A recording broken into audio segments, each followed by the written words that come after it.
Hello dear students, last lecture में यानी magnetic effect of current part 1 lecture number 2 में हमने magnetic field at the centre of current loop और उसका most basic formula that is magnetic field due to a arc at the centre हमने cover किया था। उसी से रिलेटेड कुछ क्वेश्चंस और कॉन्सेप्ट हम पढ़ के देख लेते हैं जो कि जेई और NEET as well as CBSE सभी के लिए बहुत ज्यादा इंपॉर्टेंट होने वाला है। तो बच्चों ये फॉर्मूला मैंने लेक्चर नंबर 2 में आपको ड्राइव करके दिखाया था। बी ड्यू टू आर, यहाँ पे अल्फा है एंगल जो कि किस में होना चाहिए आपका रेडियन में। तो अगर मैं एक सर्कल की बात करूं तो ये एंगल अल्फा की वैल्यू कितनी होती है 2 पाई। ये वैल्यू अल्फा की जगह मैंने रखी तो मेरे पास बी ड्यू टू सर्कल का रिजल्ट आ गया। और वैसे भी बी ड्यू टू सर्कल का डेरिवेशन हम कर चुके तो सेम रिजल्ट वहां पे आया था। और क्वेश्चन है आपका find B net at the centre. Centre O के ऊपर ये जो आपका डायग्राम दे रखा है इसमें ओ के ऊपर बी नेट निकाल के दिखाइए जो कि ओ क्या है centre of both the circles. तो बच्चों देखिए मान लेते हैं कि इसके कारण मैग्नेटिक फील्ड V1 होगा और इसके कारण मैग्नेटिक फील्ड V2 होगा। तो आइए डायरेक्ट अप्लाई कर देते हैं। V1 is equal to mu naught I, I कितना है 1 अपॉन में 2a, a की जगह पे क्या है बच्चों रेडियस दैट इज R1। ठीक है, अब बात आती है यहाँ पे अगर वेक्टर लगाऊं तो यहाँ पे भी यूनिट वेक्टर लगाना पड़ेगा। तो क्या यूज करेंगे राइट हैंड थंब रूल। क्या यूज करेंगे बच्चों राइट हैंड थंब रूल। तो ये आपका करंट की डायरेक्शन है इधर, तो इसकी डायरेक्शन में अगर अंगूठा लगाएंगे ऐसे करके तो अब उंगलियों को अगर आप ओ पे लेके आएंगे, कहां पे लेके आएंगे ओ पे, तो कहां जा रही है into the plane of paper. और into the plane of paper means cross इसकी डायरेक्शन आ गई।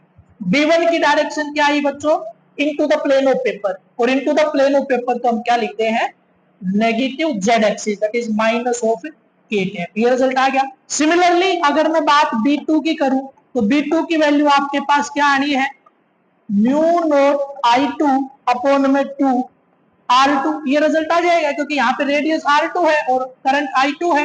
अब यहाँ पे जो करंट की डायरेक्शन वो इधर है तो बच्चों इस पे अगर अंगूठा लगाऊंगा तो O के ऊपर अगर मैं उंगलियां लेके आऊं तो कहां रही है outward to the plane of paper. कहां रही है outward to the plane of paper.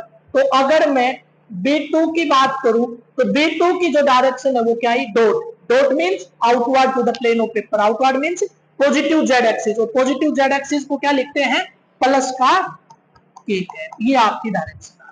ठीक है बच्चों, अब बी नेट क्या होता है B net is equal to B1 plus B2। कुछ नहीं करना सिंबल के साथ जैसा आपका लिखा हुआ है एज इट इज उठा के जोड़ दीजिए आंसर आ जाएगा। फाइनल रिजल्ट माइनस के कैप आएगा या प्लस के कैप आएगा that is depends upon the values of I1 and I2। किसकी वैल्यू पे डिपेंड करता है बच्चों I1 और I2 की वैल्यू पे डिपेंड करता है। बाकी आपको केवल वैल्यू इंसर्ट करनी है, जो भी आए वही आंसर है। प्लस के आया तो प्लस के, माइनस के आया तो माइनस के। ठीक है, आगे देखिए इसी से रिलेटेड अब आपका एक टास्क दे रखी है कि मान लीजिए यहां से करंट आई चला, ठीक है इधर आई और इधर घूम के ये वापस इधर से बाहर निकल गया। तो इस पॉइंट के ऊपर आपको क्या निकालना नेट मैग्नेटिक फील्ड निकालना है। ये जो लेंथ है यहां से यहां तक ये गिवन है, इसको दिस इज ए। तो वही हम तो वही काम करेंगे। इसके कारण तो इसको 1 नाम दे देता हूं, इसको 2 नाम दे देता हूं, इसको 3 नाम दे देता हूं और इसको क्या नाम दे दो बच्चों 4 अलग अलग जो भी आपके एलिमेंट्स थे उन सभी को अलग अलग तोड़ दिया है। 1 के कारण मैग्नेटिक फील्ड B1 है और B1 की वैल्यू अगर मैं लिखूं तो म्यू नोट आई अपॉन में यहां पे क्या आ जाएगा बच्चों half of the circle that is 4a है ना। अब देखो यहाँ पे जो रेडियस है वो अलग अलग है।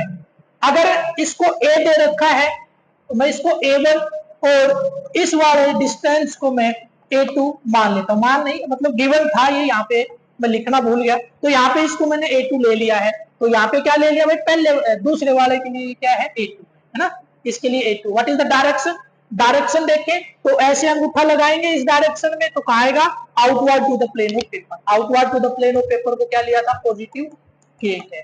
उसके बाद सेकंड है आपका B2।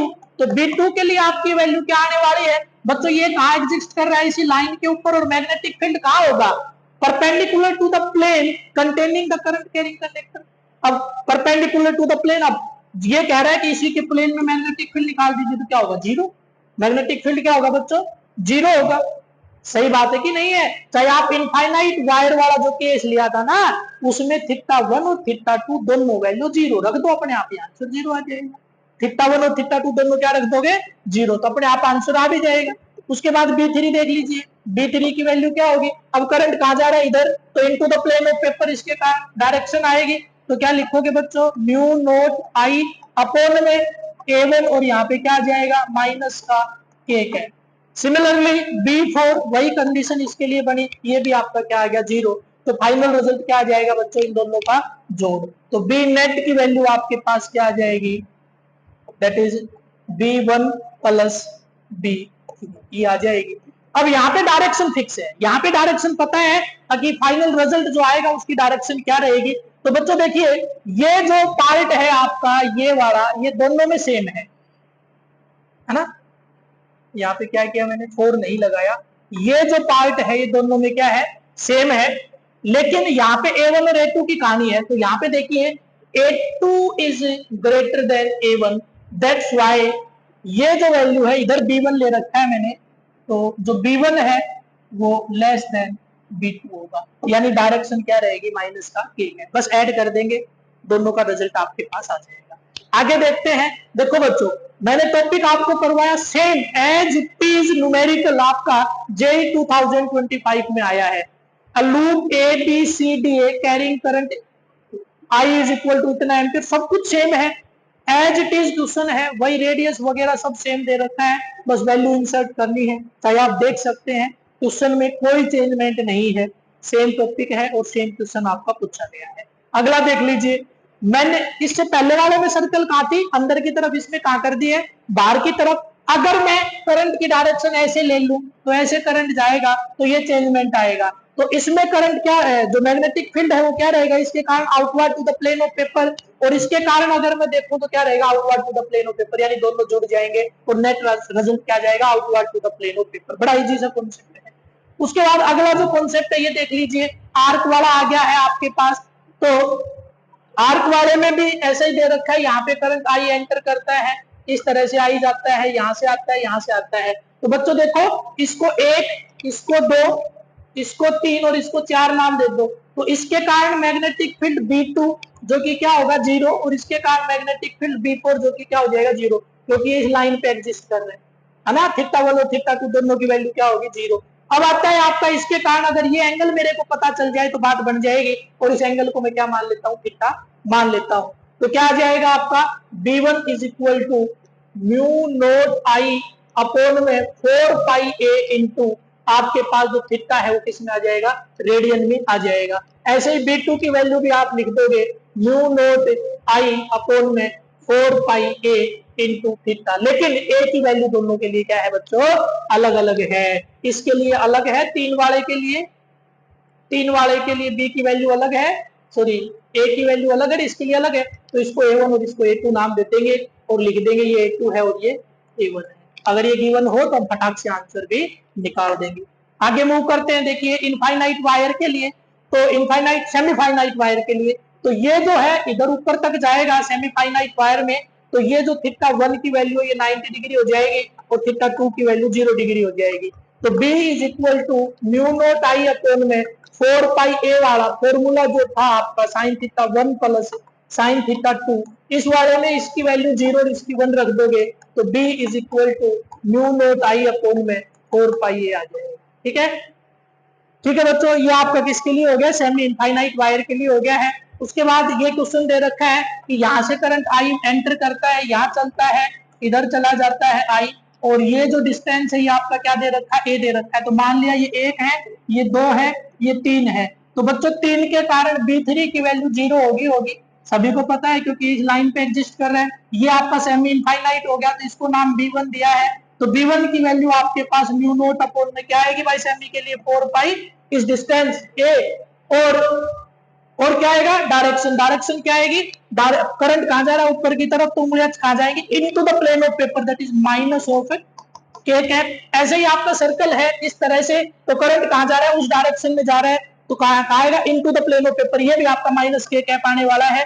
तो B2 की वैल्यू भी आपके पास म्यू नोट आई अपॉन में 2a या 4a है ना। सेमी सर्कल के लिए क्या आएगा आपका 4a, और अगर बात करें तो माइनस के कैप। तो बच्चों बी नेट की वैल्यू आपके पास क्या आने वाली है, nothing but B1 plus B2 plus B3। बस उठा के रख दीजिए, आपके पास आंसर आ जाएगा। नेक्स्ट आगे प्रोसीड करते हैं। ठीक है, यहाँ पे सेमी इनफाइनाइट, ठीक है बच्चों, ये डिस्टेंस a दे रखा है, ये भी a दे रखा है, और ये क्या आ गया आपका क्वाड्रेंट सर्कल। तो क्वाड्रेंट सर्कल के लिए क्या आया था 1/4 ऑफ सर्कल, तो क्या आ गया था म्यू नोट आई अपॉन में 8a, ये आ गया था आपका। इसको मान लो B2 की वैल्यू।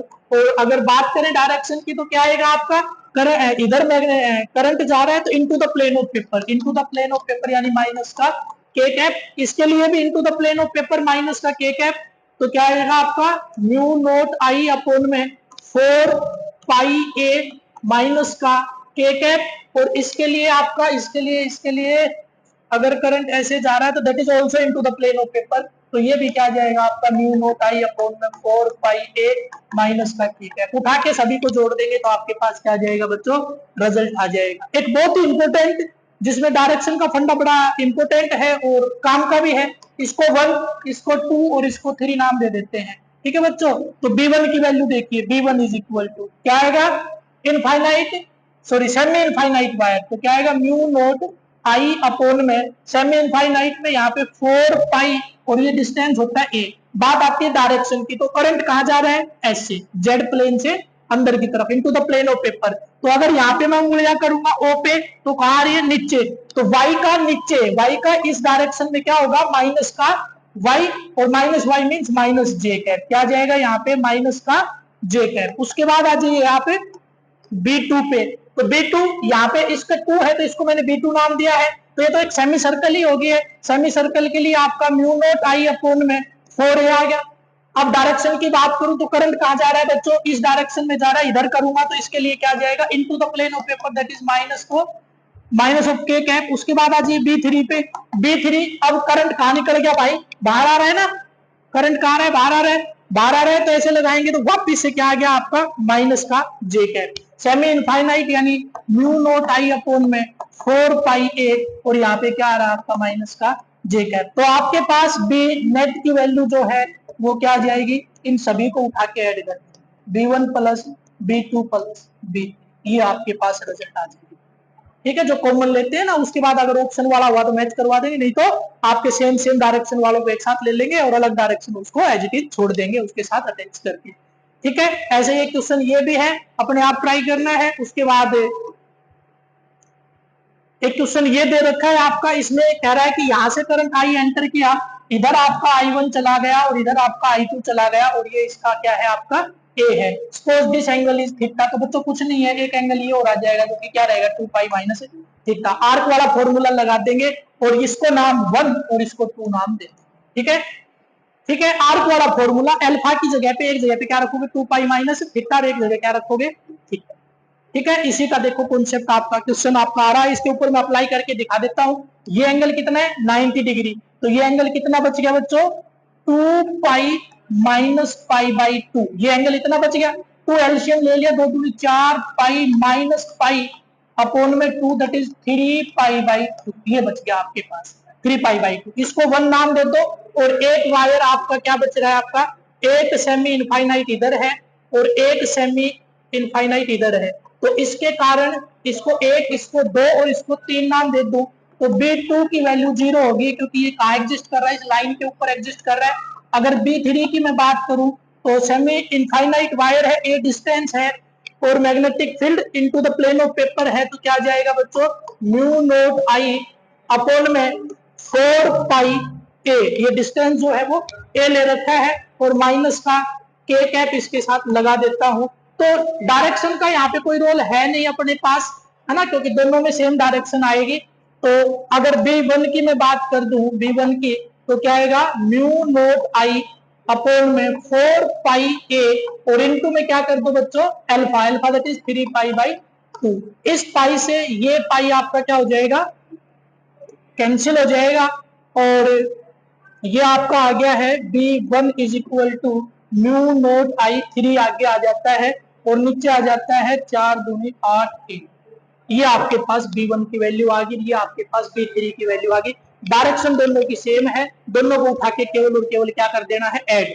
तो देखिए 3 पाई दो आंसर में आ रहा है, अपना 3 पाई है क्योंकि यहाँ पाई है नहीं, यहाँ पाई कॉमन ले लिया, यहाँ पे पाई सभी में कॉमन ले लिया, तो यहाँ पे पाई था नहीं, तो पहले जो क्रम है उसमें 3 पाई ऊपर आना चाहिए, तो 3 पाई एक जगह पे और दो जगह पे, या तो डी सही या डी सही। और देखिए अगर मैं म्यू नोट अपॉन में 4 पाई कॉमन ले लूं तो इसमें तो केवल यही तो है म्यू नोट आई अपॉन में 4 पाई ए, यानी सेकंड टर्म 1 बच गई। सेकंड टर्म यहाँ पे क्या है 2 और यहाँ पे क्या है 1, तो B is the correct answer. ठीक है, तो बड़े आसान आसान क्वेश्चन आपके पूछे जाते हैं और ट्राई करें 2024, 25, 26 के एटलीस्ट क्वेश्चन आप जहां तक मैंने पढ़ा दिया वहां तक ट्राई करें। मिलते हैं नेक्स्ट वीडियो में, बाय स्टूडेंट्स।